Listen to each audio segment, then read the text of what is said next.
بسم اللہ الرحمن الرحیم۔ کیا کشتی نوح 10 محرم کو لنگر انداز ہوئی؟ اس کے بارے میں حضرت اکرمہ رضی اللہ تعالیٰ عنہ نے حضرت ابن عباس رضی اللہ تعالیٰ عنہما سے روایت کیا ہے کہ کشتی میں 80 انسان 150 دن تک وہ سب کشتی میں ہی رہے۔ اللہ تعالیٰ نے کشتی کا منہ مکہ مکرمہ کی طرف کر دیا۔ وہ کشتی 40 دن تک بیت اللہ کا طواف کرتی رہی۔ پھر اللہ تعالیٰ نے اسے جودی کی طرف روانہ کر دیا، جودی پہاڑ کی طرف، یہ ایک پہاڑ کا نام ہے۔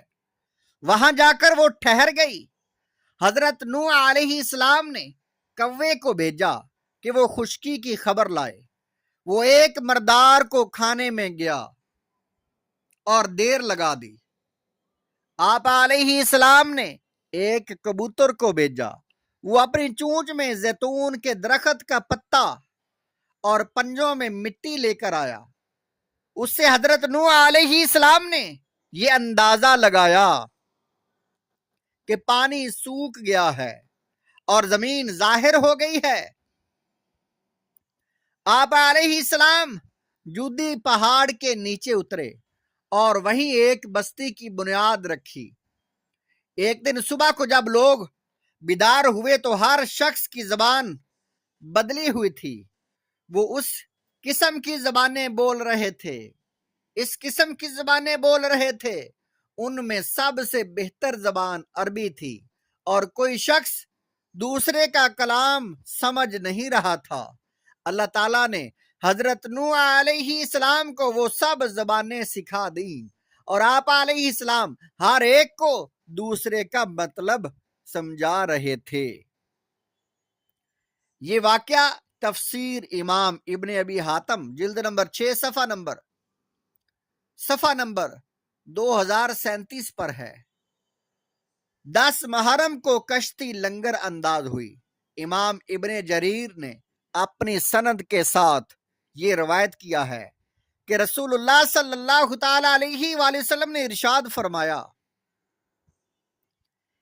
یکم رجب کو حضرت نوح علیہ السلام کشتی میں سوار ہوئے اور انہوں نے اور سب مسلمانوں نے روزہ رکھا اور 6 ماہ تک کشتی ان کو لے کر سفر کرتی رہی اور محرم تک سفر جاری رہا اور 10 محرم کو وہ کشتی جودی پہاڑ پر لنگر انداز ہوئی۔ اس دن حضرت نوح علیہ السلام نے خود روزہ رکھا اور کشتی میں سوار سب لوگوں کو روزہ رکھنے کا حکم دیا، حتیٰ کہ وحشی جانوروں اور چوپایوں نے بھی اللہ تعالیٰ کا شکر ادا کرنے کے لیے روزہ رکھا۔ یہ واقعہ جامع البیان تفسیر کی کتاب اور حدیث نمبر ہے 14042۔ حضرت نوح علیہ السلام نے 10 محرم کو روزہ رکھا۔ اس کے بارے میں حضرت ابو ہریرہ رضی اللہ تعالیٰ عنہ آپ روایت کرتے ہیں، نبی کریم صلی اللہ تعالیٰ علیہ وآلہ وسلم کا کچھ یہودیوں کے پاس سے گزر ہوا جنہوں نے 10 محرم کا روزہ رکھا ہوا تھا۔ آپ صلی اللہ تعالیٰ علیہ وآلہ وسلم نے ان سے پوچھا، یہ کیسا روزہ ہے؟ انہوں نے کہا، یہ وہ دن ہے جس دن میں اللہ تعالیٰ نے حضرت موسیٰ علیہ السلام بنو اسرائیل کو غرق سے نجات دی تھی اور اسی دن میں فرعون غرق ہوا تھا اور اسی دن میں حضرت نوح علیہ السلام کی کشتی جودی پہاڑ پر ٹھہری تھی۔ تو حضرت نوح علیہ السلام اور حضرت موسیٰ علیہ السلام نے اللہ تعالیٰ کا شکر ادا کرنے کے لیے اس دن روزہ رکھا تھا۔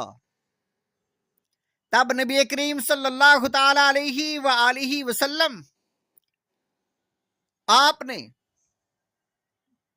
ارشاد فرمایا، میں حضرت موسیٰ علیہ السلام کی بنسبت زیادہ حقدار ہوں اور اس دن کا روزہ رکھنے کا زیادہ حقدار ہوں میں۔ پھر آپ صلی اللہ تعالی علیہ وآلہ وسلم نے اپنے اصحاب کو اس دن کا روزہ رکھنے کا حکم دیا۔